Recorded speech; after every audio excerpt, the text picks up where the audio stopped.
adore my 64, my Commodore 64. I sing with it, write with it, figure my path of flight with it, my Commodore 64.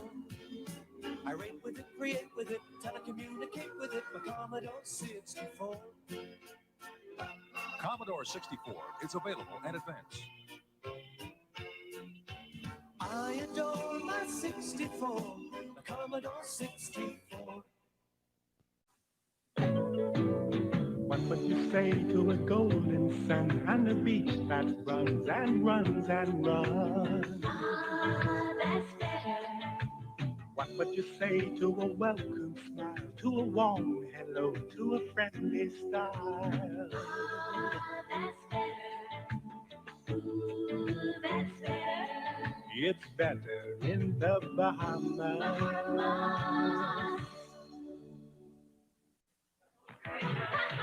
Chips out crunch, but not the punch. To crunch like my Doritos. And chips make seeds, but the taste of cheese makes me crave Doritos. Because the taste of cheese and the crunch I need makes it a definite fact. They've got the taste you can't replace. It's not just any snack. The taste of cheese and the crunch you need. Doritos. It's not just any snack.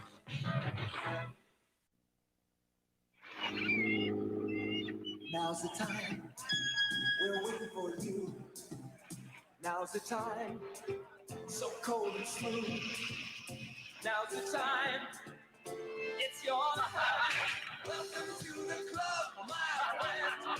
Come on over, join right in. It's the time, it's the place. Yeah, you found that good taste. Welcome to the club, my friend. Now's the time. Coming up on Mystery of the Senses, recognizing the sound of aggression. How are memories created? Mapping the human heart with our most basic sense. Can food make us feel sexy? Nature giving insight and mythical power to the artist. Savor the mystery of the senses with host Diane Ackerman. This special Nova series premieres Tuesday night at 8. People, gather round. Ludlow's our new supervisor of accounts receivable. Hard to believe how he used to be. Another piece of paper won't get customer attention, but phoning long distance will. Amazing, he's now collecting on time, solving invoice problems. Ludlow, congratulations. Pity, no more lessons for Ludlow, but there's always... Fillmore.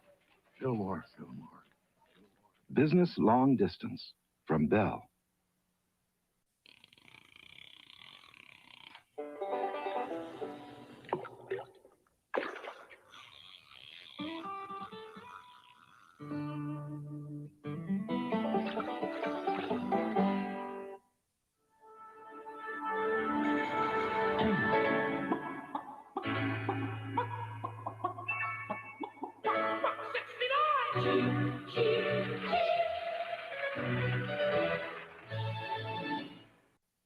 A Royal Bank report on getting a perfect mortgage.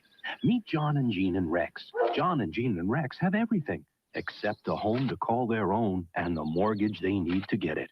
So they went to the Royal Bank, where they found a specialist who helped them pick a mortgage with the options that best suited their needs at highly competitive rates. Best of all, they got their perfect mortgage within 24 hours. Now John and Jean and Rex have everything and a place to put it. The Royal Bank, Canada's leader in home mortgages. Charles Arnold claims he can resist any temptation. We're testing him with a delicious new whip topping called NutriWhip. His resolve is strong, but NutriWhip's remarkably seductive powers are beginning to take their toll. It looks like he could break down at any time, and it's all due to NutriWhip, the whip topping, with a taste that is extremely difficult to resist. And there he goes. Charles Arnold is giving in to NutriWhip. NutriWhip, one taste and it's game over. We can't win without you. September 4th and 5th, when the Muscular Dystrophy Telethon comes to CKND TV. I can see Brother Jimmy's eyes, building cardboard mansions in the sky. Hold the rope for Sister Alice. Can you touch that tiny palace now? And aren't they still Can you touch them now? It's so good to hear your voice again. To all beef patty, special sauce, lettuce, cheese, pickles, onions, and patty, special sauce, lettuce, cheese. All beef patty, special sauce, lettuce, cheese, pickles, onions, and patty, special sauce, lettuce, cheese. All beef patty, special sauce, lettuce, cheese, pickles, onions, and patty, special sauce, beef taste. It's a good time for the great taste. McDonald's uses processed cheddar cheese.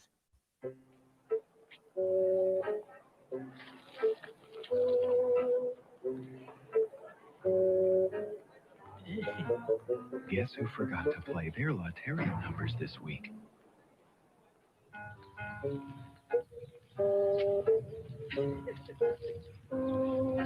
There's no telling when your Lotterio numbers may come up. So don't forget to play every week.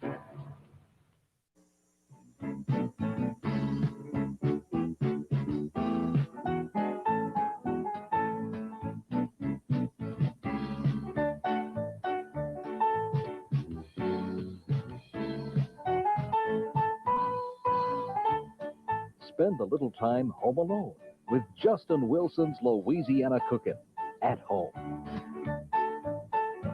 Enjoy Louisiana Cookin' this morning at 11.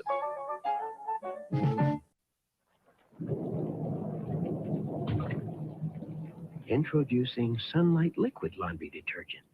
Now, as you might expect, it'll get your whole wash fresh and bright and clean. Sunlight clean. And because it's sunlight, it won't cost you the shirt off your back. New Sunlight Laundry Liquid. It'll knock your socks off. Kit Kat pure milk chocolate bar, we're for you, we're for you. Crispy wafer center bar, we're for you, we're for you. Eat a Kit Kat anywhere, it's for you, it's for you. 4 neat fingers you can share, 3 for me, 1 for you. Kit Kat's what we love to eat, we're for you, we're for you. Kit Kat's everybody's treat, it's for you, it's for you. Year after year, government after government, Canada has built up a debt that now totals over $320 billion. So that today, 1/3 of every tax dollar is wasted just paying the interest on this massive debt. Let's stop shortchanging ourselves. We've got to deal with the debt now. That way, we can guarantee our social programs for the future. And that's in everybody's best interest. Freezing winters, deadly avalanches, treacherous terrain, the peaks of the Pyrenees. You wouldn't want to be there, but the animals have no choice. And in this hostile land, food is where you find it. So when the vultures are through, the bone breaker steps in. For this bird eats bones. Survival against incredible odds. The fascinating story of Bone Breaker's Mountain, next time on Nature. Sunday night at 8 on Channel 17. A CTV News Update brought to you by Texaco. Here is Nancy Wilson. Good evening. Margaret Thatcher and Helmut Kohl met in West Germany today to discuss the rift within NATO over nuclear arms, and the leaders are still at odds. An uneasy calm in Senegal after a 2-day killing spree. An exodus is underway to escape rioting in both Senegal and Mauritania. And Liberal leader John Turner revs up his campaign against the new budget. Back after this. Details of these stories and more later on the CTV National News. It's the Shoppers Drug Mart 500 store celebration sale. More stores to save you more. You're needed in Toronto. Excuse me. We're celebrating with super savings throughout the store. Ottawa is waiting. The Shoppers Drug Mart 500 store celebration sale. More stores to save you more. Out of my way, boys. I have a sale to get to.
Welcome, everyone. And that looks like everyone. I guess my community doesn't give much of a shit about Danny Masterson. But that's cool. It'll just be us, guys. I am perfectly okay with that. It's good to see you guys. Hold on one second here. Hold on.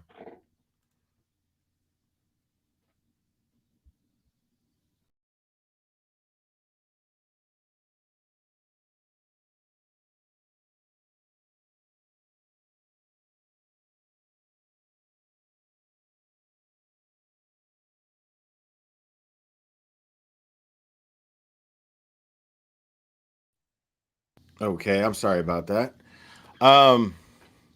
Yeah, so if you guys don't know, Danny Masterson is the I don't want to say child actor. I guess he was a child actor at one point, but he was a regular on a very successful sitcom called That 70s Show. And funny show, good stuff. I liked it. He played Hyde, as I remember, and he also reunited after that with Ashton Kutcher and joined Sam Elliott for The Ranch, which was a Netflix show, which was really cool because it was one of those sitcoms that, like, I mean, it was an actual sitcom, and I think it was filmed in front of a live studio audience, and they cussed and stuff, and it was just a fun show. I enjoyed it. I kind of lost interest after a while, but I enjoyed it. And Danny Masterson's brother, whose name I forget, was on Malcolm in the Middle, I think. So real quick,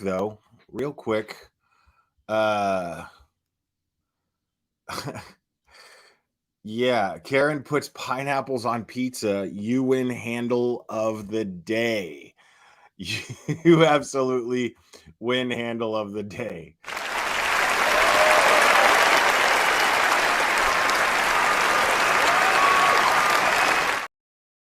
That's absolutely yes.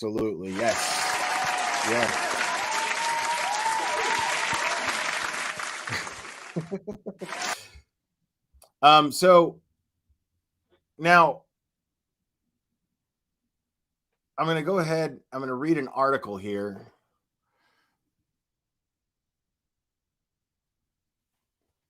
To just keep us updated on what is going on.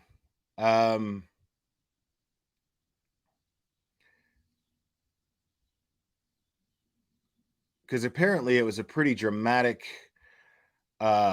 situation in court today.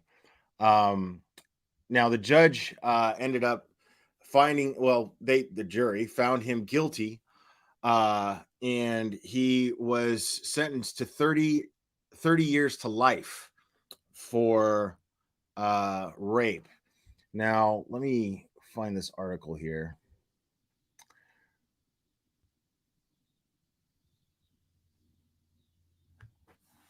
Actually,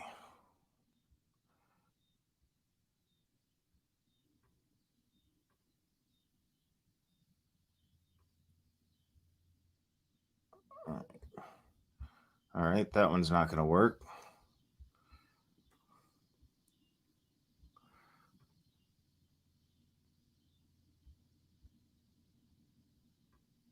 All right.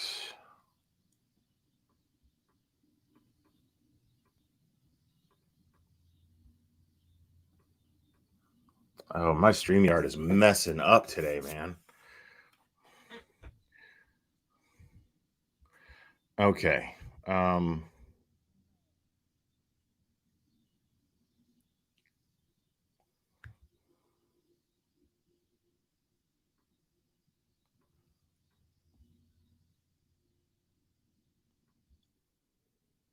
Decide that you want to speak out. Martha McCallum's exclusive interview with Buster Murdaugh. The Fall of the House of Murdaugh. Streaming now. Yeah, whatever.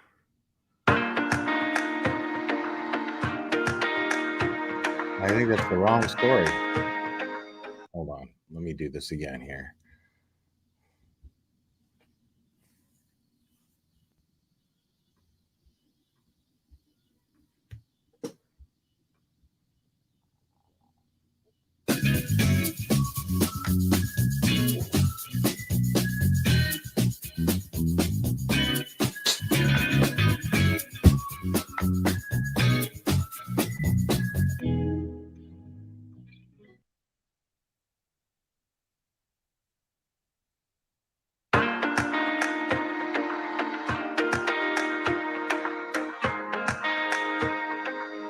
All right. So we'll just read the article. So Danny Masterson, sentenced to 30 years in prison after being convicted of rape. His wife, actor and model B.U. Phillips, I think that's how you say her name, was in the courtroom as her husband's sentence was handed down. Court sketches show Masterson blew a kiss to Phillips before being led away. The actor was found guilty on 2 counts of forcible rape in May. The jury was hung on a third charge during the trial after 7 men and 5 women deliberated for 8 days. 30 years was the maximum sentence Masterson could receive. Masterson's legal team noted that the 47-year-old plans to appeal due to the trial's substantial errors. And we are disappointed. Now, we're actually going to watch the press conference with the attorneys, so I'm not even going to read that. I'm going to skip that. I'm just going to skip to I'm going to skip to the impact statements here. So the judge heard impact statements from both victims before issuing Masterson's sentence. When you raped me, you stole from me, said one woman who was convicted of raping in 2003. That's what rape is, a theft of the spirit. It's a very well said statement. You are pathetic, disturbed, and completely violent, she said.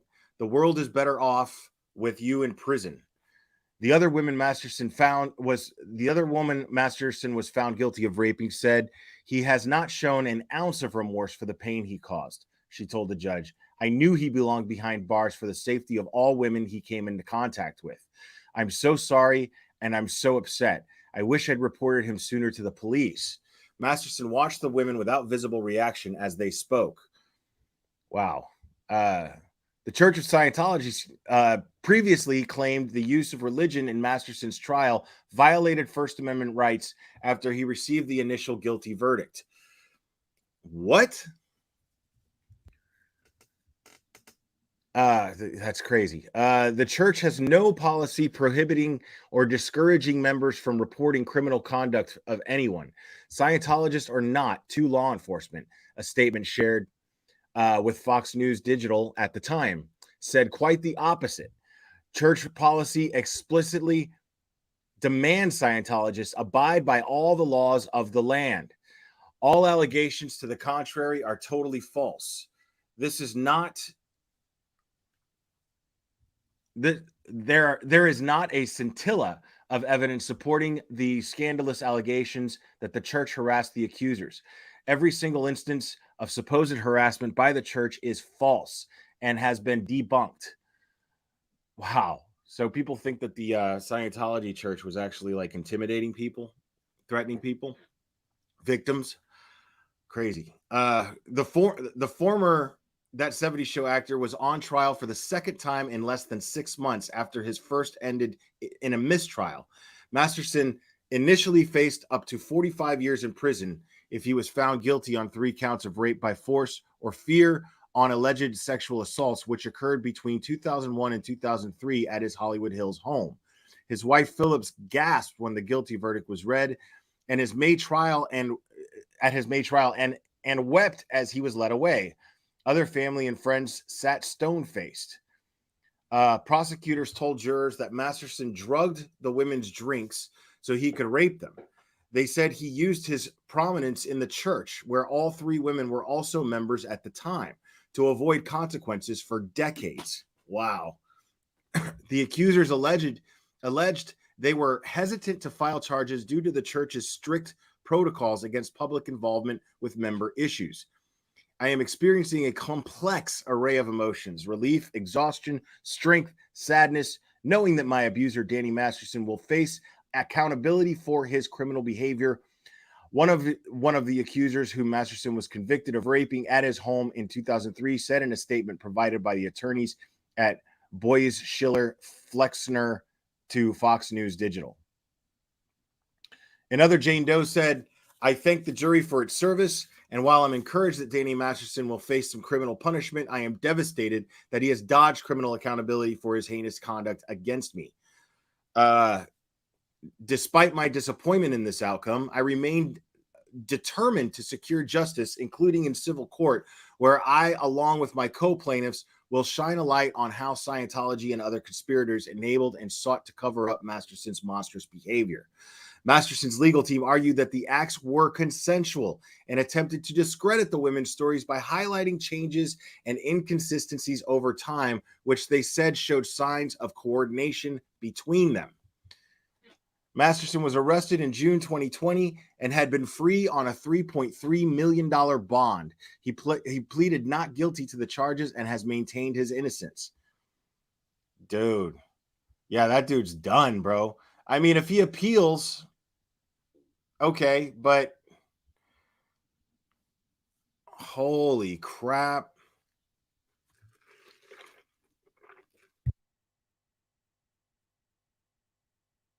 So he basically pulled a Cosby.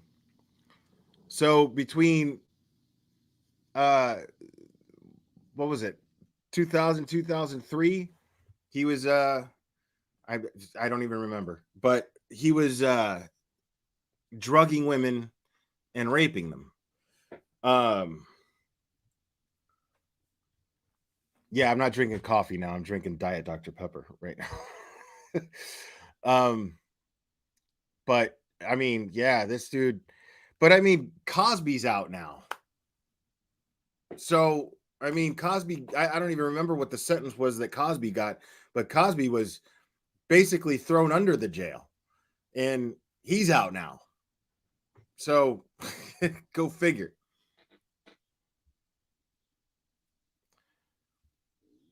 Yeah, they always think they're untouchable. Like, but Cosby went to trial and he was acquitted the first time. The first time he was brought to trial, he was acquitted, or there was a mistrial. I don't remember exactly. But as he's walking out of the courtroom, Cosby does a Fat Albert and goes, hey, hey, hey. Like, it was really, really shitty. It was a really shitty thing to do. Like, because there was I remember there was I actually rewatched most of it recently. And it was a documentary done by Showtime. And it was a documentary on Bill Cosby. Like, we need to talk about Cosby, I think it was called. And it's like you hear these women tell these stories and it's shocking. It's just crazy. And the thing is that the documentary is so well done because the beginning of this documentary, the first part of the entire documentary is almost like a biographical praise to Bill Cosby and everything that he accomplished. So, and it's necessary because it makes, when you see these accusations, it makes it seem so much more, it makes it so much more infuriating that somebody who did so much for kids, you know, somebody who did so much for Black people in the movie and television industry. I mean, all of these things that this guy was, he was on that show I Spy, right? Bill Cosby was on I Spy. And on I Spy, at one point, they had a white guy in blackface doing his stunt doubles, and Bill Cosby was the one to step up and put a stop to this and actually gave Black stuntmen, you know, a chance to actually work in Hollywood. They weren't hiring Black stuntmen, which was insane. And so he he put a stop to this. He was revolutionary. I mean, all of the things that this guy did. I mean, everything from picture pages to Fat Albert. And then this entire time, I'm talking over the span of decades, this man was drugging women and raping them. Shocking. Man, there's a mosquito in here and it's driving me nuts. So we're gonna listen to Danny Masterson's, I think they're his attorneys or the prosecutors. I'm not sure exactly, but the attorneys involved in the case speaking to the press after the sentence. So I'm curious to see what they say here. Into early 2017 when we were coordinating with the Los Angeles Police Department, our office, in investigating these allegations of rape by the suspect at that time, Mr. Masterson. And in June of 2020, we finally filed charges on this case. And Okay, so this is the prosecutor. On May 31st, we had a jury come back, return a verdict of guilty on 2 of the counts, on counts 1 and 2, and deadlocked on the 3rd count with an 8-4 vote for guilty. I've gotten to know the victims in this case quite well over the years, and I can tell you, Man, that person speaking really loud in the background is pretty distracting. they're strong. We're committed to making sure that justice gets served, and today they got it. The judge imposed a sentence. And it sounds like they're saying something pretty important too, but I mean, I want to hear what this guy's saying. An aggregate sentence of 30 years to life, which we believe is the appropriate sentence in this case. And based on certain case law that the judge cited, as well as the manner in which these offenses were committed, she found justification for the fact that these sentences needed to be run consecutively for a total of 30 life. And that was the right decision. I have to say that I'm extremely proud of the named victims in this case for coming forward, for enduring the long time that it took to get to justice today. But I was so happy to see them in court when they were able to get up there, give their impact statements, and have their voices be heard, and to be able to express themselves on the significance of the impact that the crimes had upon them. It was wonderful to see, and this is a day for them. This is a moment for them. And I'm just very pleased. I also want to thank the jury in this case, in this second trial. Like, I really wish that somebody would tell that guy to move. Just go somewhere else with that shit. It's seriously distracting. I do apologize, guys. I mean, it's beyond my control. There's nothing I can do about it.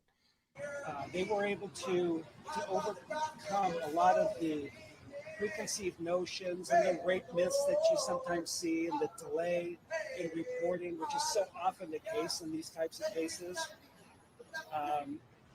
They were able to come together and understand that those things can happen, and yet crimes are committed. So I'm very proud of the jury in coming through. And I just heard him say, help me, they're trying to get me. Help me. rendering the right decision. So maybe somebody's like getting them out of there. And then lastly, our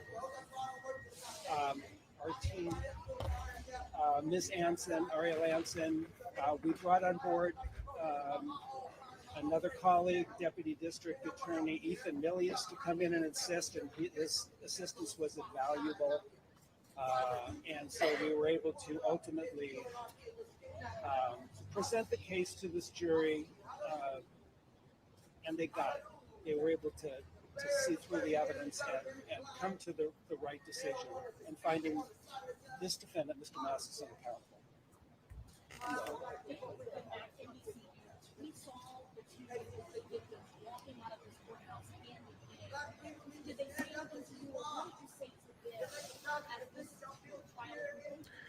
Yeah, dude, I have no idea what the question was. Out. It does not surprise me that they're hand in hand. They have been together in this fight for some time. Over the years, I've talked to each one of them many, many, many times. And like I say, I've gotten to know them pretty well and their families. I'm just happy that they were able to be here today and to express themselves. I know it's something that they never thought maybe that they would have, given the time and these cases are hard to oftentimes prove. So I'm happy that they got their justice.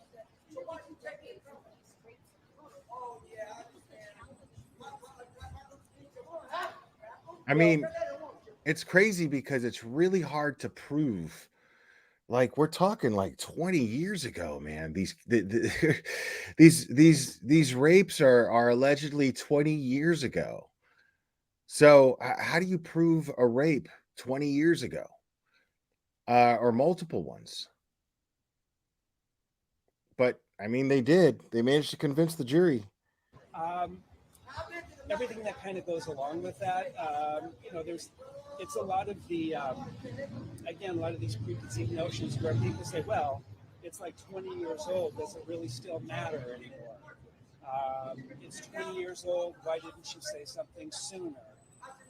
But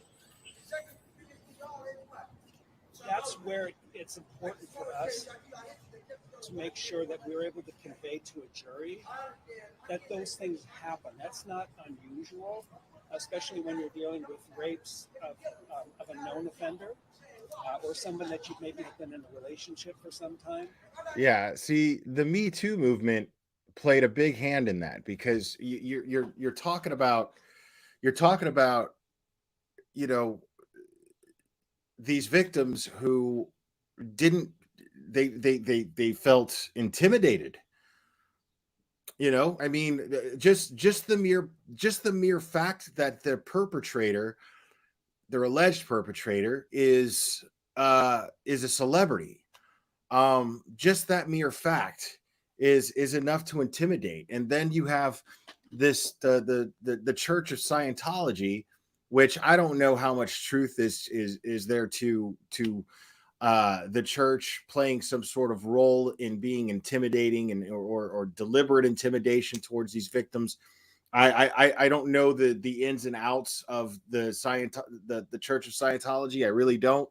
I don't care, if I'm being honest. I don't give a shit about Scientology at all. The way I figure it, it's just a bunch of anybody who I've ever met who was a Scientologist who wasn't a celebrity was just, they were just a Scientologist. Like, I never talked about it. I went to somebody's house one time. I remember my band, we were based in Miami, but we had a show in Tampa, and we drove up there, and I had a friend that lived in Tampa, and he gave us a place to crash for the night.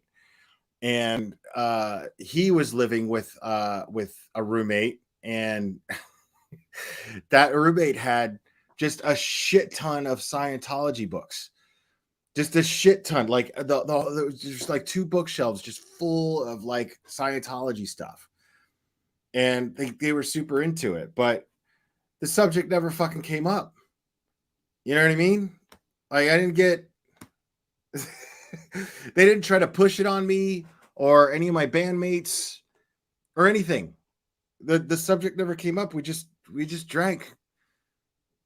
We drank, we played the show, came home, drank some more, went to sleep, drove back to Miami the next day.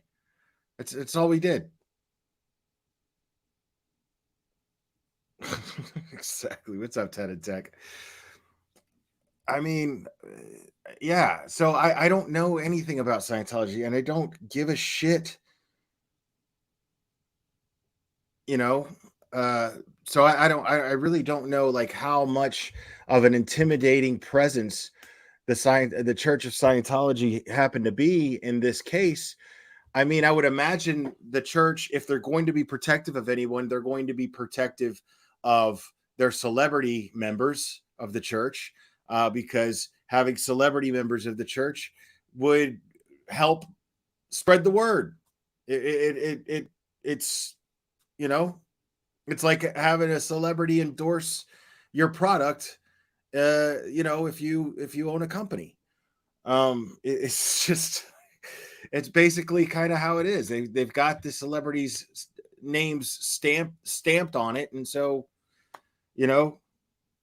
but I don't see. I mean, besides that, I'm not going to sit here and speculate. Oh my God, how much intimidation that they have. But the thing is you have these women and people saying, well, why did they take so long to come forward? Well, I mean, there's plenty of logical reasons why you could explain away why these victims would wait so long to come forward. And I think that the Me Too movement and all of its flaws still, but the Me Too movement was extremely important because it definitely empowered women with the courage to come forward and speak up on things. Now there are those who we believe abused it, such as Amber Heard. You know what I mean? Things like this are going to happen. People are going to, you're going to have your Juicy Smollets who are going to exploit the Black Lives Matter movement, for their own gain, for attention or whatever the fuck. So, I mean, things like this are just going to happen, but it doesn't take away from the importance of that movement itself. So, there's the bad with the good. It just is what it is. And,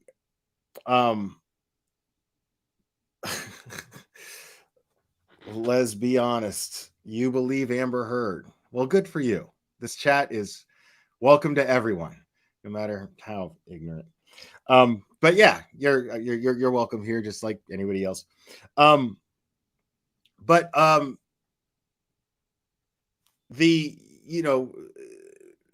this is a case, in my opinion, that I mean, he was brought up on trial, he was charged, his rights were never violated, Danny Masterson's rights were never violated, and he had a jury of his peers, 7 men and 5 women, a jury of 7 men and 5 women.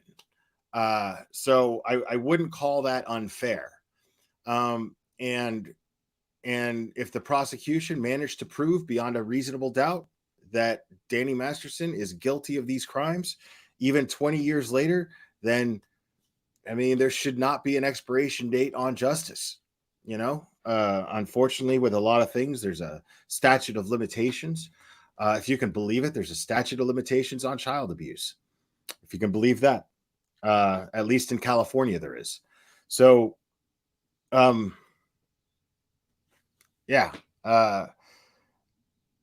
I would have had to have seen all of the evidence myself, and watched the trial, which was not streamed or televised, but to really understand the evidence that was presented, because I like to be able to see the witnesses and how they testify and the things they say and the emotions behind what they say. I like to see that for myself, but we didn't get that. So, but apparently the prosecution did a sufficient job of convincing the jury, and he was found guilty and sentenced to the max. So you just have to overcome those obstacles, and get the jury to understand that just because it's a delayed reporting, even if it's been 20 years, it still matters. Crime still happened, and somebody needs to be held accountable, despite the length of time. No, there's no footage.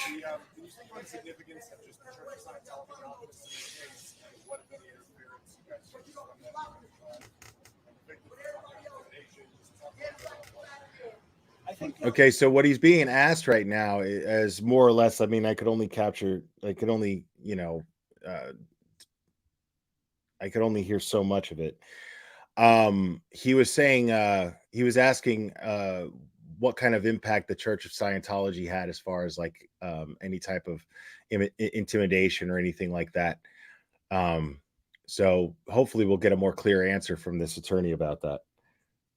I think the judge kept us very focused on what she believed and what we believed was relevant in terms of being brought into the case. Obviously, the church, since all of them were members, now former members,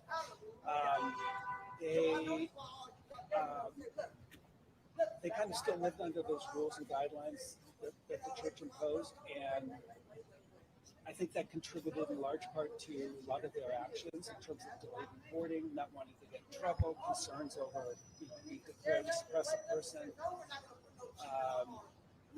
So it was good, again, for the jury to be able to hear some of that in order to get an understanding of why these victims, or some of these victims, behaved and responded in certain ways. You guys made a decision on trying to count yes, we will not be retried.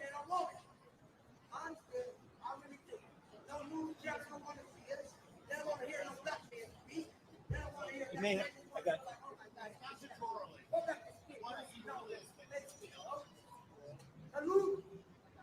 It's a good question. There is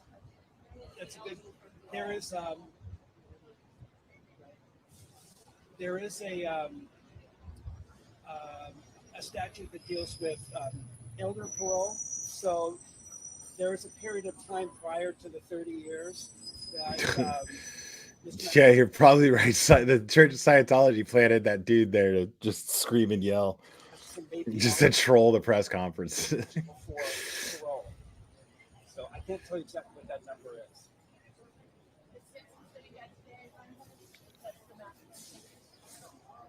Yes. Yeah, they totally planted him that. They totally planted him there, I bet. Just like apparently, like, allegedly Antifa like put pallets of bricks out there during these protests. Like that's Church of Scientology did. They were just like, hey, just yell as much as you can. Come on over here down the street. He was like preaching down the street, and he said, come on over here.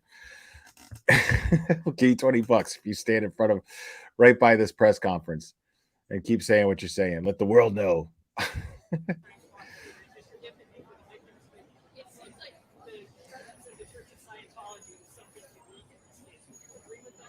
Oh, absolutely. Yeah, I mean, absolutely. What did she say? Yeah. Oh, absolutely. What? Oh, absolutely. See, I don't know what she said. She said something about the Church of Scientology something. Yeah, I mean, absolutely. The presence of the Church of Scientology. So in the second trial, we, for lack of a better word, we retooled it a little bit. I mean, obviously, the evidence was the same, but I think the manner in which we presented it, we kind of changed it up a little bit.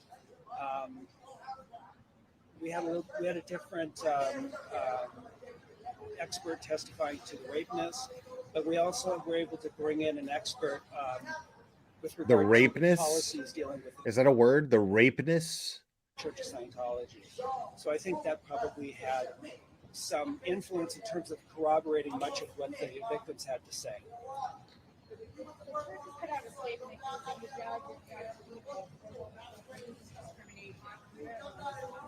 See that left?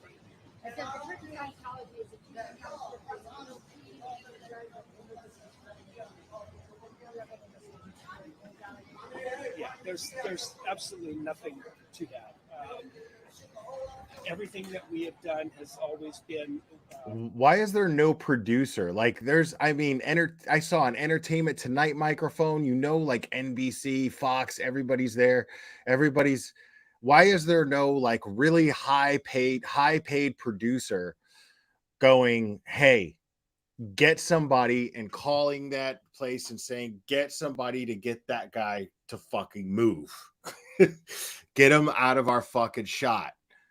Like, we cannot hear the questions being asked, and we can barely hear the prosecutor in one of the most high-profile cases this year so far. With an eye toward what is materially relevant in the case to help explain why certain victims were behaving in a certain way, certain conduct. You know, oftentimes, if victims are concerned about coming forward and testifying or have concerns about testifying on the stand, you explore as to why that might be. Is there some influence that is causing you concern to be present? That's all entirely appropriate. Please in front of the microphone, sir. During the trial, I also wanted to ask about Scientology and ask specifically. Yeah, unfortunately, there is no footage of him as he was sentenced. There were cameras allowed, but not video, apparently. Maybe there was, and maybe not, because all I saw were actual, like, those court drawings. So I don't know if I don't even think there were any cameras allowed in this one. So there's no footage, unfortunately, guys. I'm sorry. This is the best we got. About the grand jury to which Marty Singer testified that some of his clients who were Scientologists had their legal fees paid by the church. Now that the sentencing is complete, can we expect anything additional to come of that? Potential obstruction of justice charge brought against the church? So that's a good question. The way that I can answer that is that I can't answer that. I can't confirm or deny anything about that. If there's any pending investigation that may be going forward, it's not something I can comment on right now. I understand. Thank you. Okay, so this guy basically asked that he basically said that there are allegations that the Church of Scientology paid for Danny Masterson's legal fees. Now, if that happened, but then he said, if that's the case, are you seeking any further charges like against the Church of Scientology, like obstruction of justice charges? How can that be? Why would they do that? How could you seek obstruction of justice charges for someone paying for someone's legal fees? What that's totally within the boundaries of legality. I mean, legal representation costs money. There's no law that says that you have to pay for your own lawyer. There's no law that says that.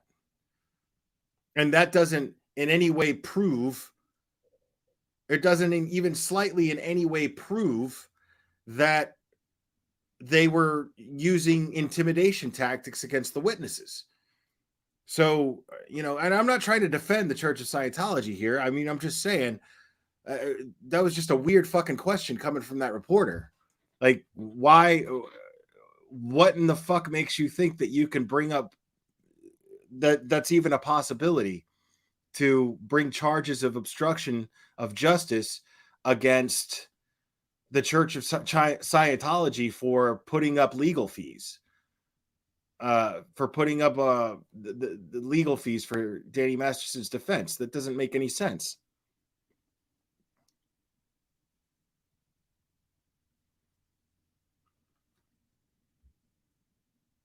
Yeah, I saw that. I'll probably go over some of that, Kill Cat. I'll probably go over some of that. But thank you.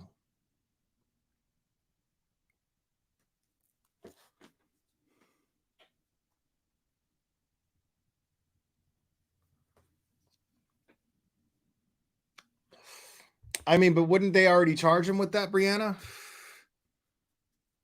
mean, I have to look into that to really confirm it, but you're saying that no obstruction in the church paying for his lawyer? Of course not. That's not even a question. But possible obstruction from his first trial, when it turned out the dude who hung the jury's daughter was a member and a Danny fan. Yeah, well, I mean, but that's why it was a mistrial, and that's why he went on trial again. I mean, that's the result. As far as I know, I don't know if you can bring up obstruction of justice charges against the Church of Scientology, how do you prove that they're responsible for that? Because I see what you're saying. Don't get me wrong. I see what you're saying, but where's the obstruction of justice charge against the Church of Scientology for that? It doesn't really make sense. You know, a lot of people are Danny Masterson fans. He's a celebrity. He's a famous actor. And it would just make sense. I mean, how's the Church of Scientology going to be held responsible for someone being a fan and then, you know, basically poisoning the well that is the jury?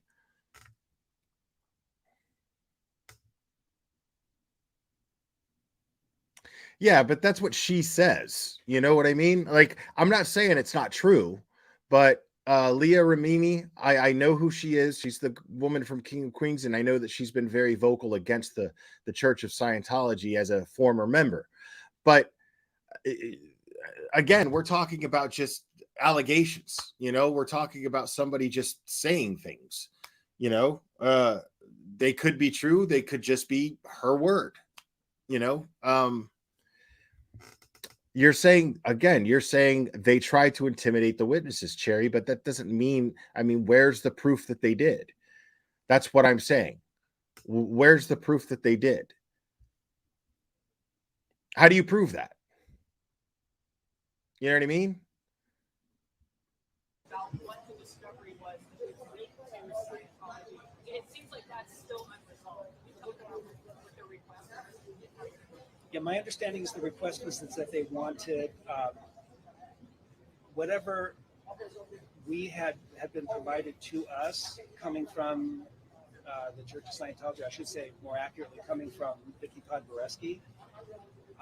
And those documents, I believe they wanted to examine, either have a copy of or examine all of those documents that we had received. Yeah, but it happens in every religion, you know? Like, it happens in every religion. It happens in the LDS church, as we already know. It happens in the Catholic Church. I mean, it's not uncommon, you know, that to hear these allegations, but at the same time, where is the proof? How do you prove it? You know what I mean? Like, what are you going to take the Church of Scientology to court with just accusations, just people going, yeah, that's them who did it? You know, I mean, when they don't really have any people to actually point fingers at, you know, I mean, I'm not saying it doesn't happen. I'm just saying, like, how do you prove it? You know?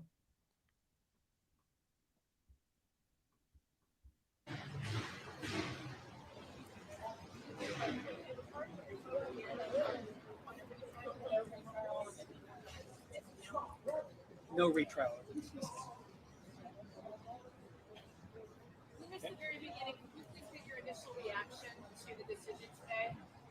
I have a lot of different feelings about it. I am obviously, number one, I'm thrilled for the victims. I'm very happy for the victims because this was a day that they've been looking forward to, and they got their justice. It's a long time coming. That's first and foremost. But also being very thankful for the jury to come to kind of see through everything and recognize what the evidence is, and that this defendant needed to be held accountable. So I'm very thankful for that. And I've been involved in the investigation on this case for almost 7 years, since its inception. So I do have some relief that that we finally have wrapped it up. Were you surprised by the judge's comments in there? Some judges don't say anything, others have a lot to say. You don't have a lot to say. Actually, I'm not. Right, and I can't really say. Let's yeah, let me rewind that.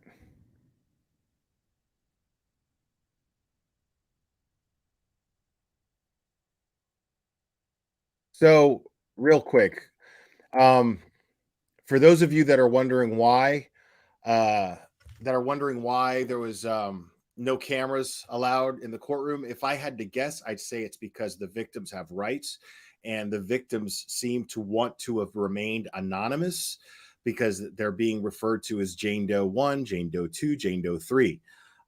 So for respect of their anonymity, that's probably why there were no cameras allowed in the courtroom.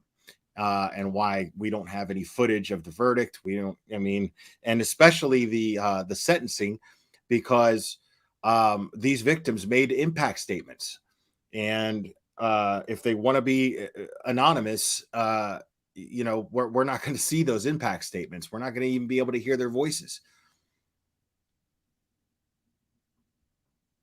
Yeah, my understanding is the request was that they wanted whatever we had been provided to us coming from the Church of Scientology, I should say more accurately, coming from Vicky Podboreski. And those documents, I believe they wanted to examine, either have a copy of or examine all of those documents that we had received.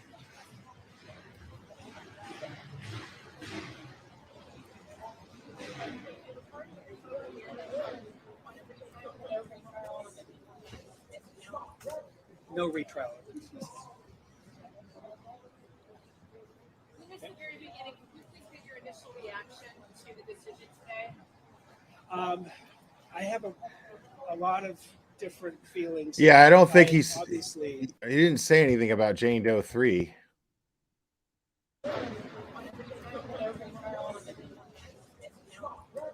No retrial. Okay, yeah. So everything and recognize what the evidence is, and that this defendant needed to be held accountable. So I'm very thankful for that. yeah, so there was no mention of Jane Doe 3 there. And I've been involved in the investigation on this case for almost 7 years, since its inception. So I do have some relief that it's that we finally have wrapped it up. Were you surprised by the judge's comments in there? Some judges don't say anything, others have a lot to say. Vito had a lot to say. Actually, I'm not. I can't really say why, other than knowing this judge. I've had other trials before her. So yeah, no, I'm not. How would you evaluate this sentence? I mean, based on your experience, is this a typical sentence for these crimes? Is it harsh? No, I would say once. I mean, without getting into the weeds of it, but once you get into the special allegations where you're talking about multiple victims, and when you're talking about sex crimes, and when you're talking about forcible sex crimes, this is not unusual at all. These are high sentences. They're typically indeterminate and very frequently run consecutive to one another if you have multiple counts. And there's a reason for that. The legislature has determined that these crimes warrant stiff sentences. Do you think the Harvey Weinstein case had any bearing on this case? Perhaps, I know that's a question for the jurors, but I don't. Are you concerned and or prepared for potential appeal? No, I mean, I fully expect that they're going to present issues for appeal, but I'm not concerned about it at this point.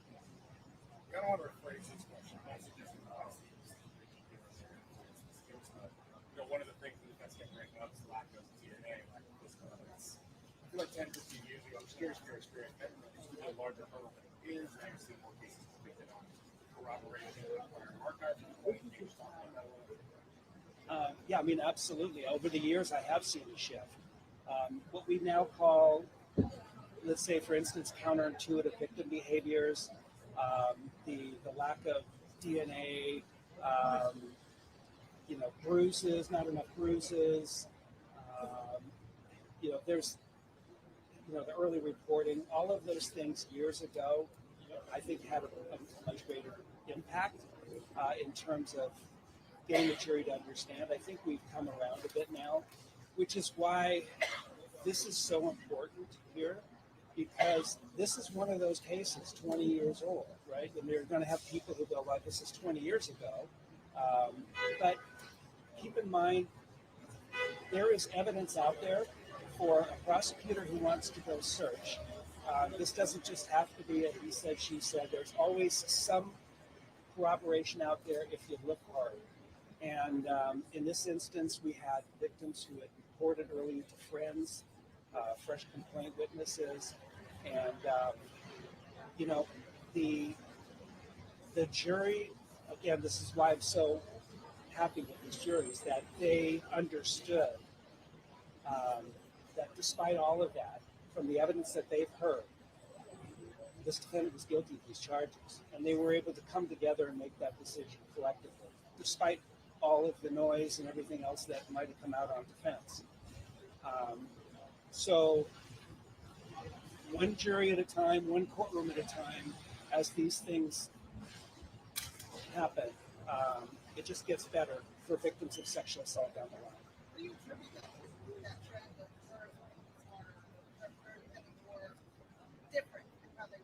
It's still, it's still there, but I think it's so important that the case gets presented in a way where you are really getting the jury to understand, look, these things are normal. This is not something that, just because a victim behaved a certain way, or just because a victim, went back into the relationship with someone, that doesn't automatically preclude the fact that there was a sexual assault.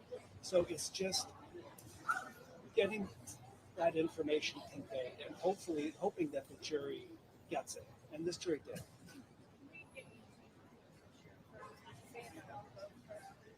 Sure. The first name is Reinhold, common spelling. Reinhold. Reinhold. Last name Mueller, Mueller.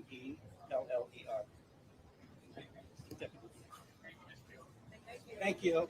Thank you. Reinhold. The only other time I've heard that name is the only other time I've heard that name is, I think there was a producer or something on the show Night Court named Reinhold Weege or Reinhold Wedge. I'm not sure. I don't remember. I just remember seeing it spelled, and I was just like, what kind of name is Reinhold? Because I watched the show religiously. Well, not Judge Reinhold, because Judge Reinhold, Judge is the first name, Reinhold is the last name. I'm talking about it being the first name. Very weird. Yeah, I think that's it. Nothing else.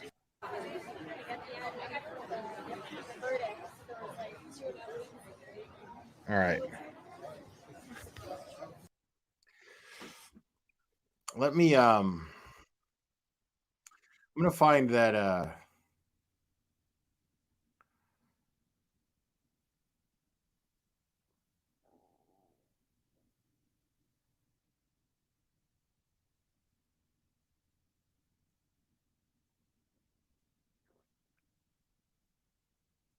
right. So here's this growing up in Scientology channel you guys were talking about.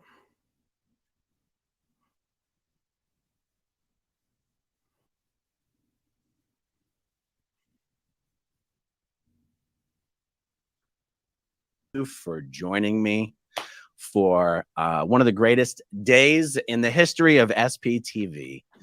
Danny Masterson was sentenced today to life in prison. He will not be eligible for parole for 30 years. I'm amazed to see this being misreported. Well, that's not life in prison, though. It's 30 years to life, meaning that he's eligible for parole in 30 years. By bloggers and even some journalists who are actually present in the courtroom. Danny Masterson was not sentenced to 30 years in prison. He was sentenced to life in prison, not to be eligible for parole before 30 years.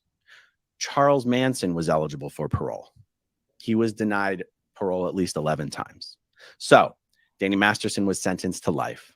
His attorneys even made that argument about what 15 to life actually meant as a sentence, because a good portion. See, this is why I don't like, because I got nothing against this guy. I've never listened to this guy. You know what I mean? Like, so I'm not going to trash talk him or nothing, but this is why I don't really like to,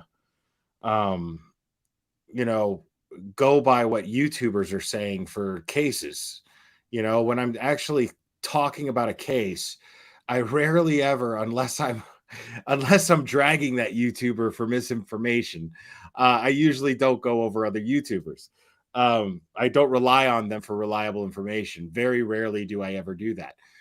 And this guy is already extremely opinionated, which is fine because I am very opinionated, but I don't like to go over very opinionated YouTubers for rely on them for information. But apparently this guy seems to have a little bit of the ins and outs of about the court. Like some of you are in chat saying that he was actually in the courtroom today. So I'm interested in what he has to say for that reason and that reason alone. But I just want to be very clear that just be careful, and just know the difference between opinions and facts, because so far he is very opinionated.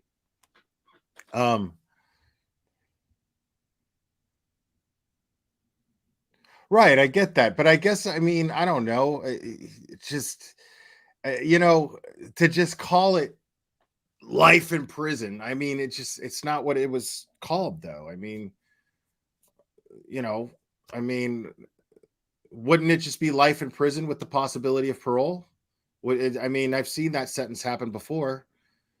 You know what I mean? And I know that he knows the church too, and I'm interested in what he says about the church as well. I know that, but I'm just, I'm just using kids' gloves here when streaming this guy right here. That's all I'm saying.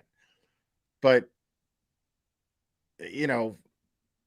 to say it's life in prison, it's a life in prison sentence. But I mean, no, it's a 30 to life. The minimum's 30 years.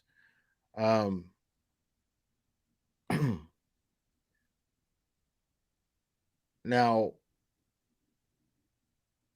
I don't know if that means, I don't know. I mean, it is life to a degree. That's what I mean, to a degree. But he's just like, it's not 30 years.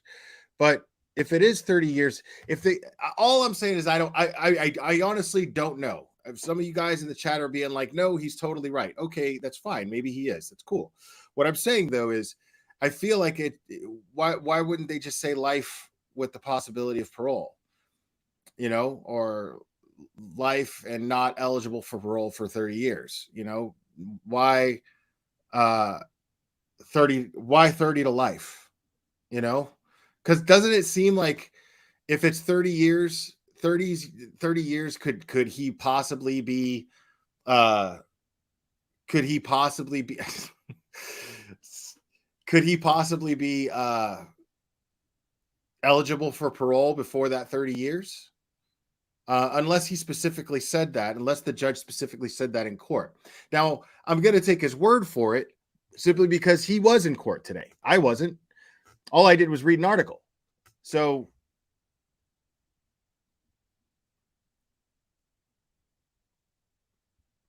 portion of the hearing today was Danny's attorneys making an argument to Judge Almeida why she should sentence him to serve his 2 15 to life sentences concurrently. That was their plea. That's what they came to court to argue, that the whole thing should be thrown out. But once Judge Almeida dismissed that motion, the argument was basically, please, please, please sentence him to serve these sentences concurrently.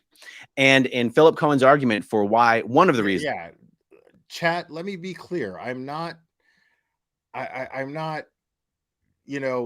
arguing against what this guy's saying. I'm merely putting up questions. That's all. I'm thinking out loud. This is what we do here. I'm thinking out loud. I don't know the law. I'm not a lawyer, so I don't really know. I'm just thinking the way things are worded. I'm asking questions based on the way these things are worded.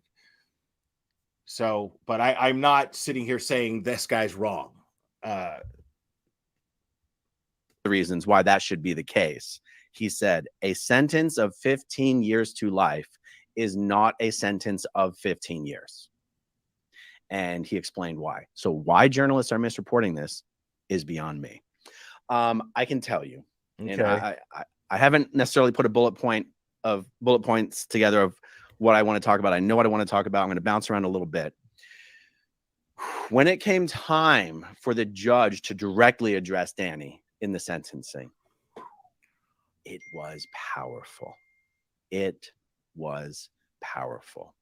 Let me turn on my do not disturb. It is. I don't know why my texts are dinging.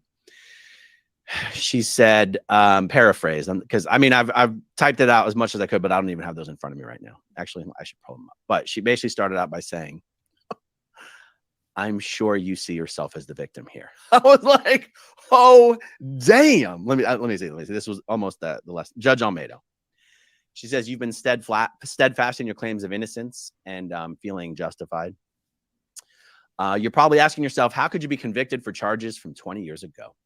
But you were not convicted on the testimony of one person. You were not convicted on rumors. You were convicted on evidence.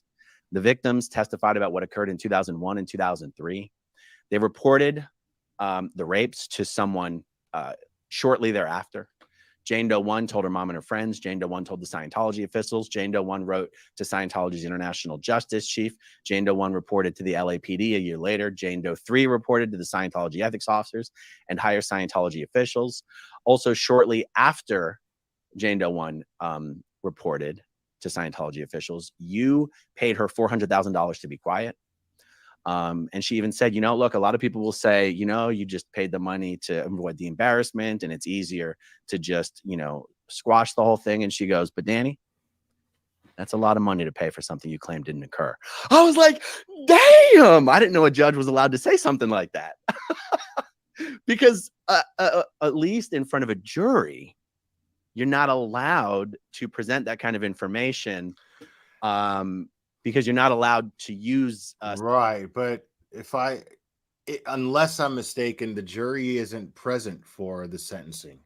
I think the jury's already excused once they give the verdict. I think so. So I don't see why, unless, I mean, I don't know, but yeah, the judge, the jury isn't supposed to hear the judge say things of this nature. But at the same time, I mean, we heard in the Letitia Stout trial, we heard the judge give some pretty strong opinions. And the judge in the Darrell Brooks, whichever one it's pronounced, in that trial, she gave her opinions, even though she held back very much. That woman was a trooper, having to deal with that guy, defending himself and making a total mockery and circus out of her courtroom and out of her court proceedings. It was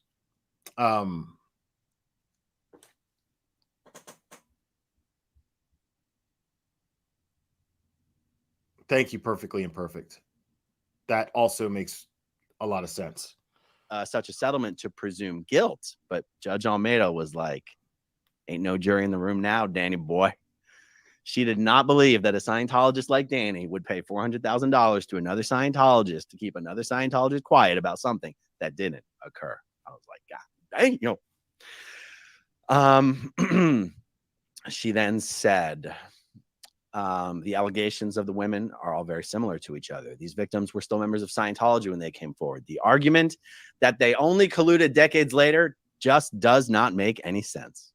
They had no motive to lie or retaliate or a motive of monetary gain when these women came forward. And Cherry, please make sure to drop this guy's link in the chat sporadically, please, because I am streaming his content in good form. Unless I'm trashing the guy, good form dictates that I share his link.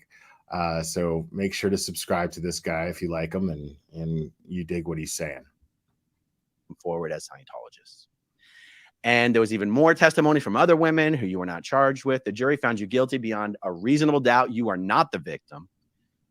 And your actions were criminal, and you will have to come to terms with your prior actions and subsequent actions. Oh, and she quoted MLK. and I don't know that I got the whole quote accurate, but it was something like, she said, to quote MLK, "The ultimate weakness of violence is its deepening spiral, begetting the very thing that it seeks to destroy." And then she sentenced him.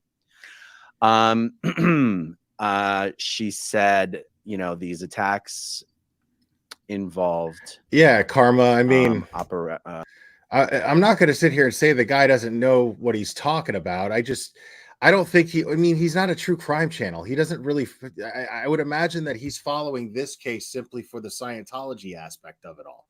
The name of his channel is Growing Up in Scientology.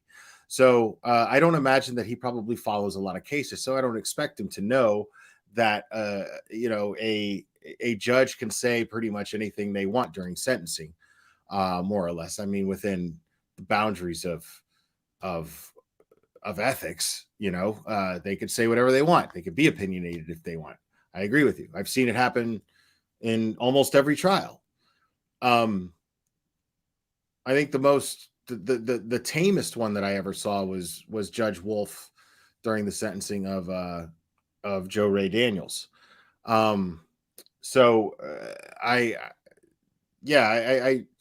I wouldn't expect this guy to really know that, but the thing is I'm going to take his word for a lot of what he's saying, simply because he was in the courtroom. He attended the courthouse, or he attended the court proceedings. He attended the sentencing that happened today. And this is he's sharing the notes that he took, in the, in the courtroom. So, you know, I'm gonna take what he has to say pretty seriously, but you know, he's not going to get everything right when it comes to the law, because he's not a lawyer. So we use our common sense in the chat and understand he's not an attorney. And you know, his knowledge is only going to be so limited. He's going to have opinions that are based on not knowing much about the law. So, which is the same thing that I do here. So just, I'm not streaming this guy because he's an expert in the law. I'm streaming this guy simply because he happened to be in the courtroom, following the case, and he knows a little bit about the Scientology aspect, or knows a lot about it, about the Scientology aspect of this case. So that information I find to be valuable, but understand these are all mostly opinions.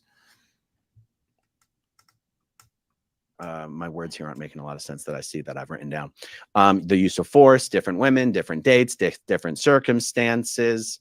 And that she was giving a little bit of an explanation for why she was not going to sentence him to serve these things concurrently, but instead consecutively. Judge Almeida is a force of nature, an absolute force of nature.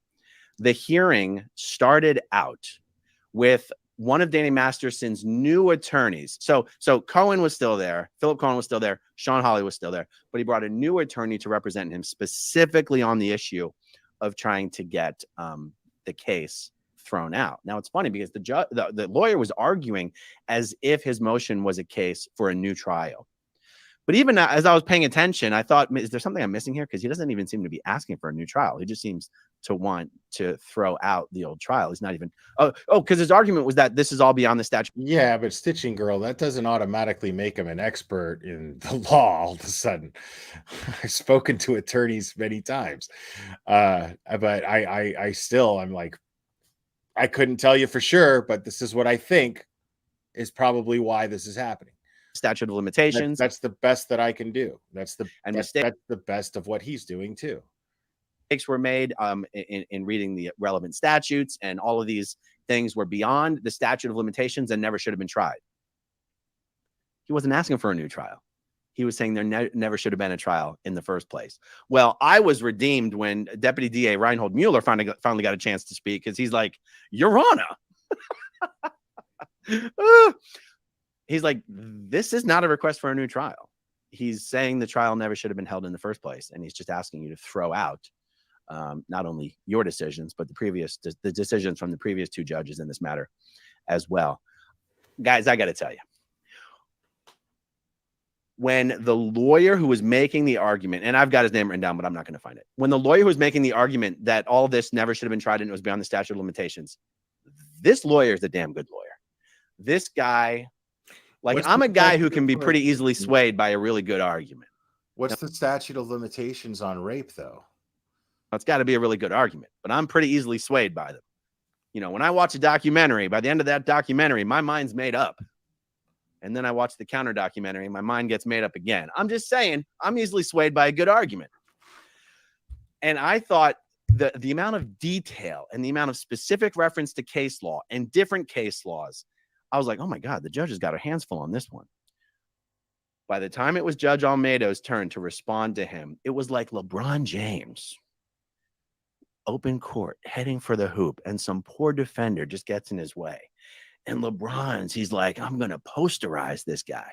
And he goes up to the hoop and he just wipes his junk all up and down this guy on the way up, on the way down. The judge demolished this lawyer's arguments. It was beautiful to watch. I mean, she is a force of nature. She's so damn good. I wish I had more of a history of actually seeing other judges in action to know, like, is she like head and shoulders above us?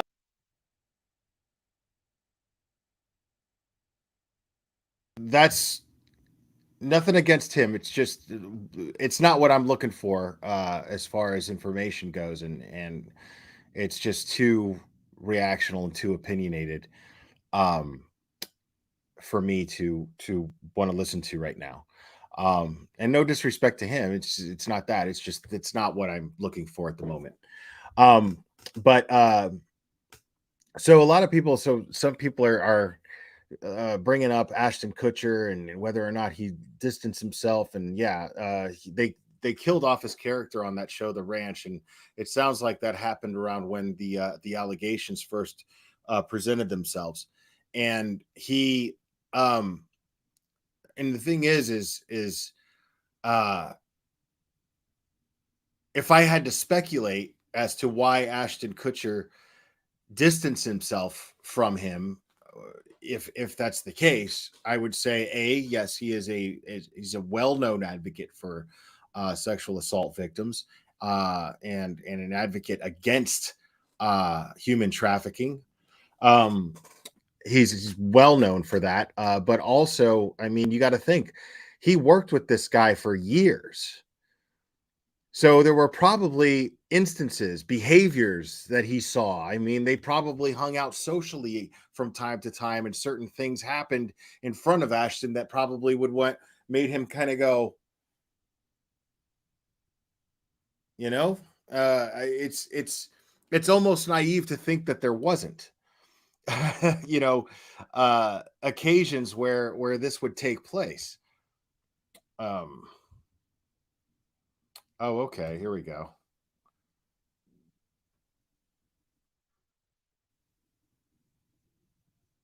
Okay, so this is Leah Rabini and her husband Mike Rinder discussing their reaction to the trial or to the verdict.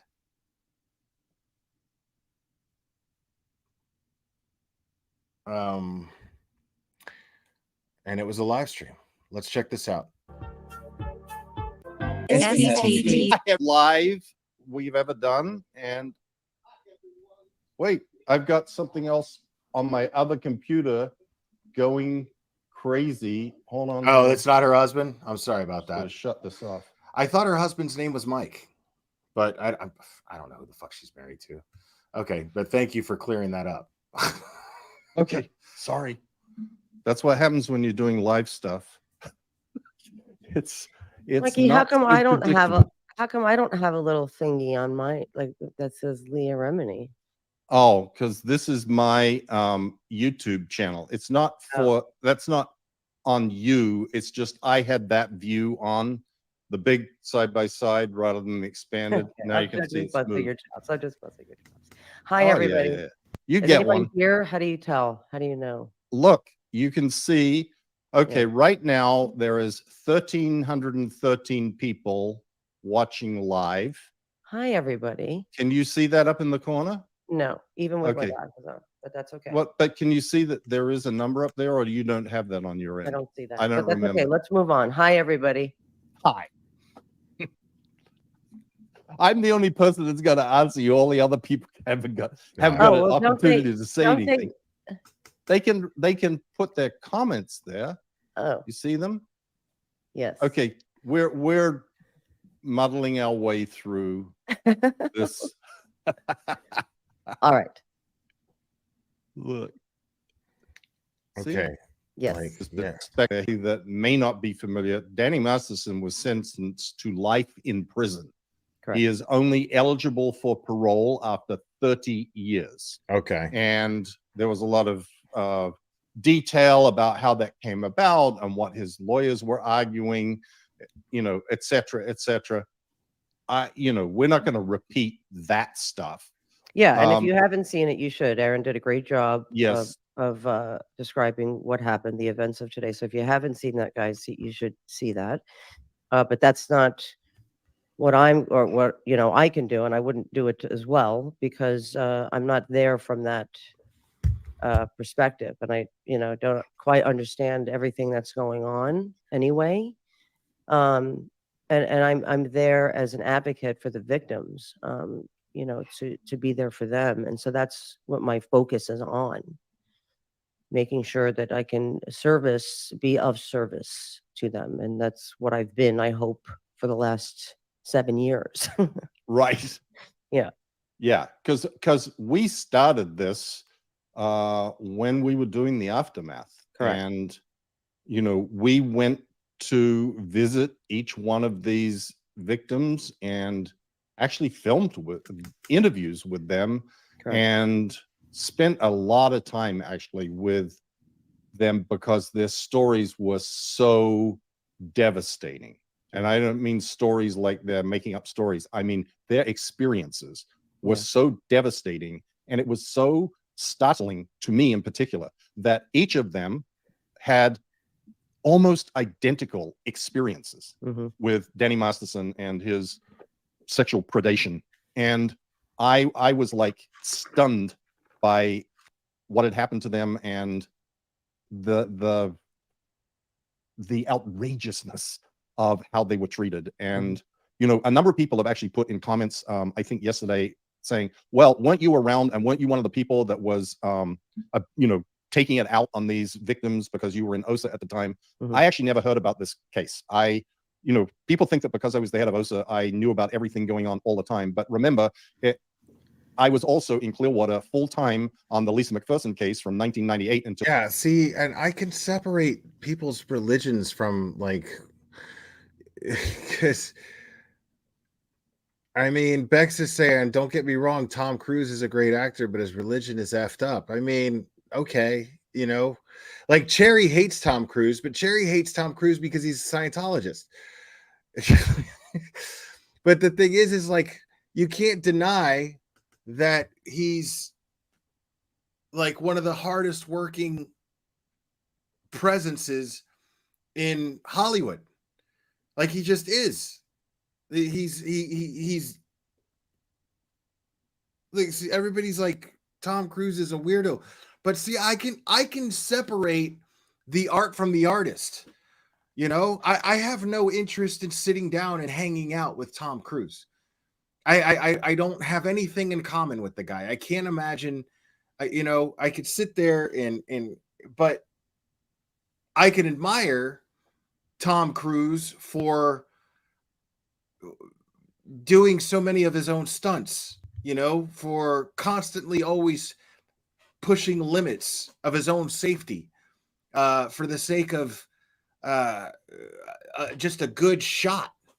I still haven't even seen the new Mission Impossible yet. I'm dying to watch that because supposedly he did some of the best gags meaning stunts, in any of the movies. Like he's done some great performances. He's done some great movies. A Few Good Men is a great movie. Rain Man is a great movie. The Last Samurai is a great movie. There's a lot of really good movies that Tom Cruise has done. And you know, people are like, I hate Tom Cruise. Why? Because what, he smiles a lot and he's a Scientologist, you know? And people like Travolta though. Tom Cruise is 10 times the actor that Travolta is. You know, like it's just so weird that people just equate someone's lifestyle and who they are to their art. I can still, and I don't give a fuck what you think of me for it, I can still watch The Cosby Show and enjoy it because I can separate the art from the artist. I'm perfectly capable of doing that. I could still listen to a Queens of the Stone Age album knowing that Josh Homme is a woman beater. I don't care. It doesn't bother me. Does it bother me that they did that? Sure, of course it bothers me that they did that. But all of a sudden I'm supposed to not like Songs for the Deaf anymore? You know? I'm supposed to not like the Rated R album anymore? I'm supposed to just piss away my childhood? That has nothing to do with nothing. That's a me problem right there. If all of a sudden it's the Cosby Show and all of those memories that I had as a kid, those Thursday nights during that Thursday night lineup that was legendary. I mean, it was Cosby Show, Family Ties, Cheers, then Night Court. And this went on for years. And that was my favorite night of television. Thursday night from 8 p.m. Eastern to 10 o'clock. And 2 hours of just some of the most classic sitcoms of all time. And I loved it. But now I'm supposed to, I'm going to be like, oh my God, like my childhood is ruined. You know, my childhood is ruined now. What? Why? Why is it ruined? It was a script and acting. That's all it was. I think we got a super dad. Super dad. I think we got a super dad. Super dad. Super dad. Super dad. Dad. Dad. Dad. Dad. Dad. I think we got a super dad. I think we got a super dad. Grandmaster Sid Sophos, thank you so much, buddy. Tom Cruise studied the way of samurai for over 12 months in Japan for the movie The Last Samurai. Epic movie. I agree. Just recently rewatched it. And I mean, yeah, Tom Cruise completely immerses himself in whatever project he's involved in. And I'm supposed to just not like the guy because he's too nice and he's a Scientologist. Like it's fucking silly, man. People are silly, dude.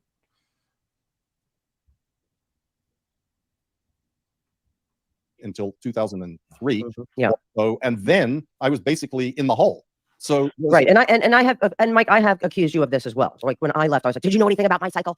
You had to have known things about my cycle. You were the head of OSA. How did you not know?" Right. And I understand now, after hitting you over the head with this with many questions over the years, I understand that is the way the Sea Org works, right? You guys were often, good 1 minute, in the hole the next. You were being beaten 1 minute, not being beaten the next. You were, taken out of the hole, put into your Sea Org uniform, put on stage for all of us to clap for you, salute you, and then put back in the hole. And like you said, you were dealing with other sits, big situations in Scientology, like the killing of Lisa McPherson. And if you guys don't know that story, please look it up. I never want her to be forgotten. Yes, and so we often here's what I do know from the first time we had ever talked to them. When they started to explain to me the procedure of what they were put through, of course, there's no need to confirm that. I've been through it myself.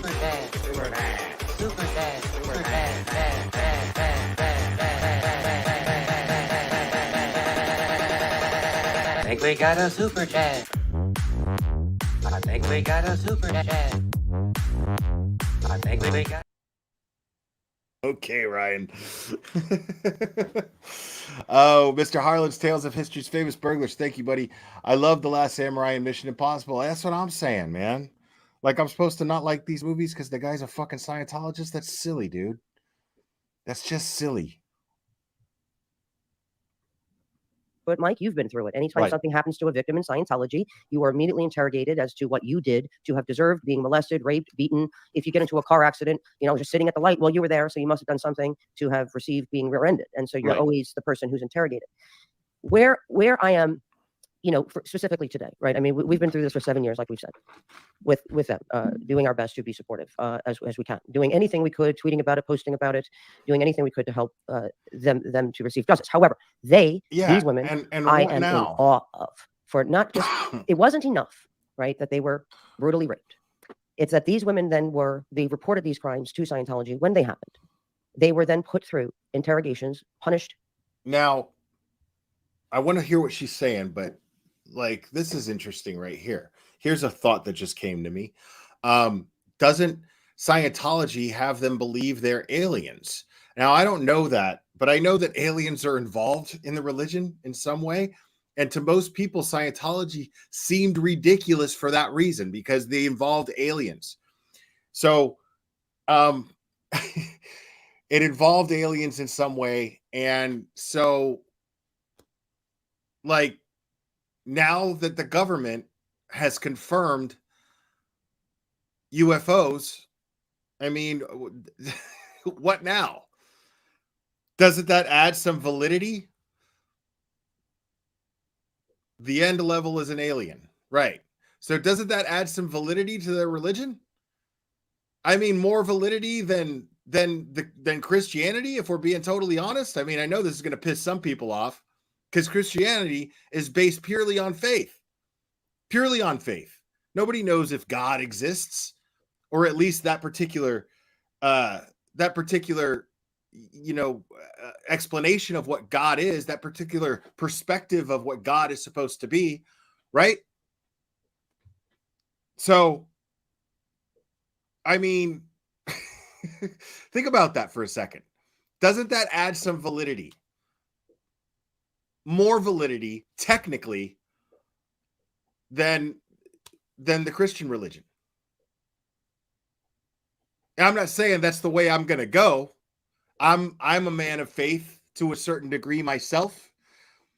But I mean, if you're going to base what you believe in on what you know to be fact, well, then there's more validity to Scientology at this point than there is Christianity, since Christianity is based purely on faith.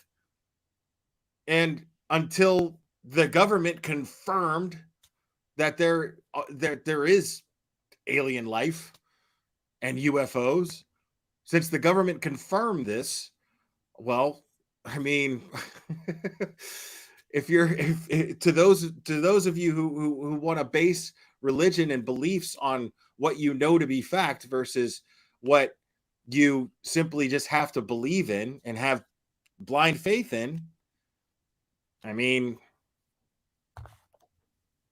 Scientology would technically make the most sense. Sorry to break it to you, but and I'm not saying that I'm going there. I'm not saying that's where I'm going. I'm just saying if you want to break it down as far as like logistics, that's all I'm saying.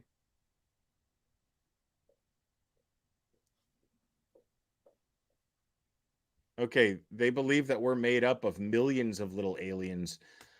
We don't turn into one. Okay, see, I don't know. I'm getting a lot of different explanations of what Scientology is in the chat, and I'm not about to look it up and look into it because I don't fucking care. To me, all organized religion is a pain in the ass and more than I want to deal with. And we have, they had to pay for it, right? We all have to pay for our own punishment, so thousands and thousands of dollars. But it didn't end there, right? Because we're talking now stretching 20-year span, right? Then for reporting the crime to the police when it happened 20 years ago, they were then turned into fair game. So their families, their friends, everything they have ever known. When we're talking about specifically Jane Doe 1, she's a second-generation Scientologist. She was raised in it, born in it, raised in it. That's all she ever knew. So on top of this crime, on top of this happening, she's lost everything she has ever known, right? Yep. Including her mother, who's a Scientologist. To this day. To this day. And that mother has now taken her firstborn to her side. And the levels of pain, right? It's the levels of pain. It doesn't just end with today. They're still being fair game by Scientology. They're still being followed, hunted down, stalked, hunted on Twitter with social, on all social media fronts by Scientologists, civilian Scientologists who are doing the work for OSA. And it doesn't end.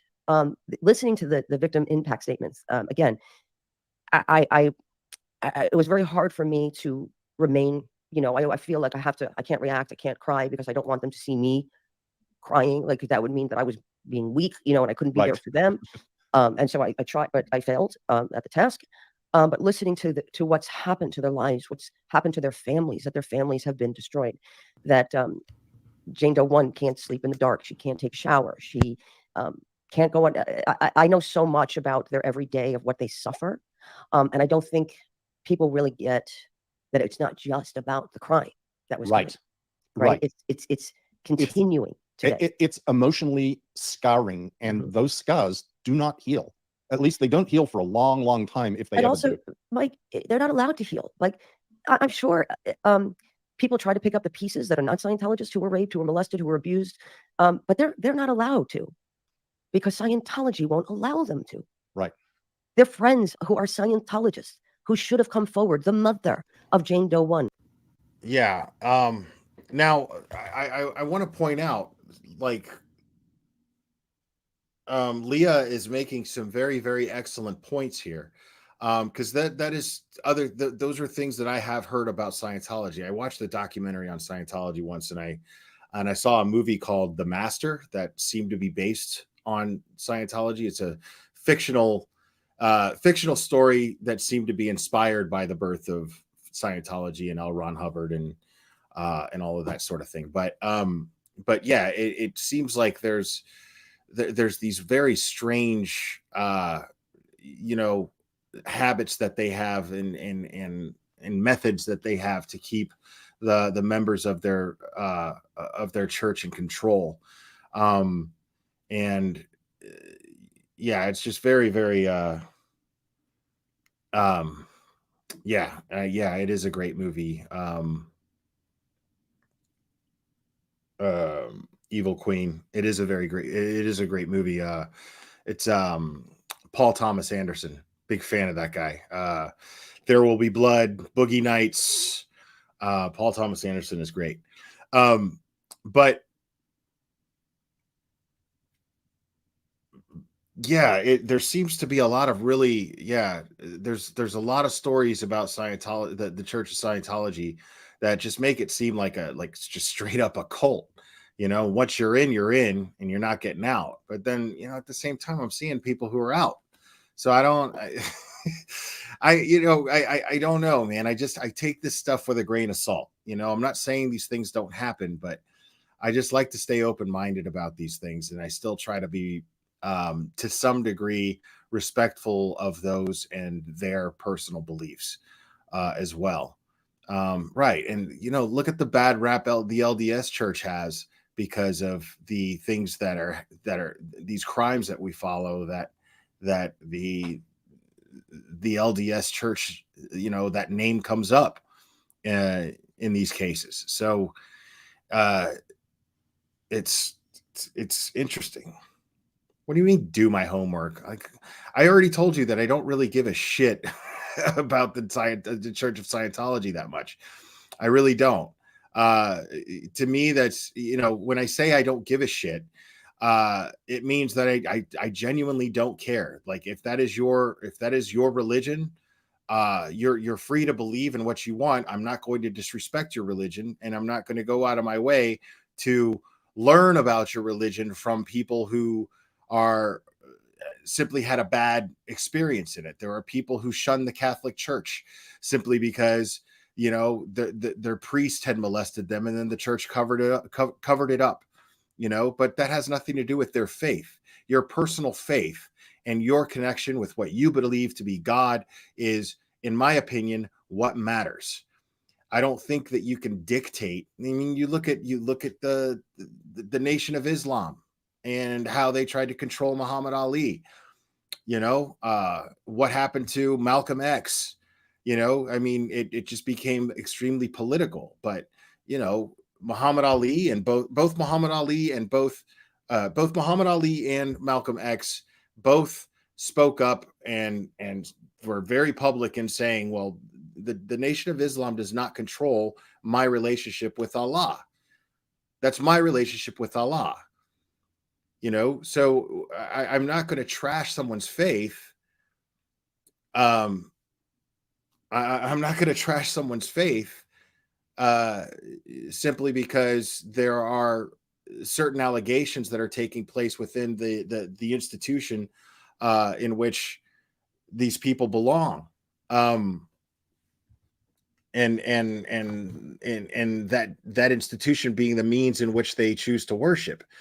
It's just I'm just not going to do that. I've never been the type to do that, and I'm not going to start now.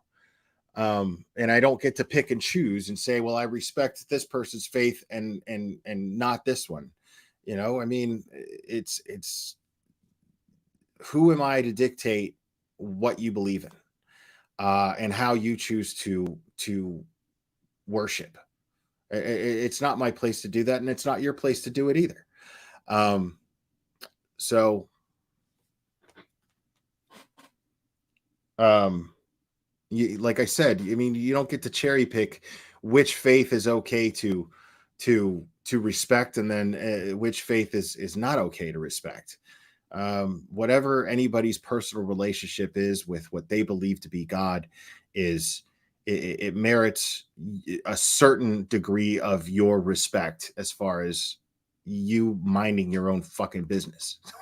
You know, so, and I'm always going to see it that way. I am just always going to see it that way. Nobody's ever going to change that. Nobody's ever going to change my mind on that. So, but I am going to go ahead and wrap this up, guys. This is the second time I was live today. I appreciate you guys joining me. I was just very curious. I wanted to look into this case and see what was going on with it to some degree. You know me, I like to do reactions. I had not been following this case closely since it started, and I just wanted to get a slight understanding of it, considering that I know who the celebrity was, and I knew that he was accused and he was sentenced today. And the way that I see it, without having been able to look at any court documents or anything of that nature, I'm going to assume that justice was served. I mean, they must have presented a strong case. The prosecution must have presented a strong case to convince a jury that 20 years later, this man victimized 3 different women. So I'm going to go ahead and put my faith in the justice system as far as this decision goes, and be happy that I live in a country where the justice system works. But anyways, guys, I appreciate you guys hanging out with me for the second time today. You guys are amazing. I love you very much, and we will do this again very soon, my friends.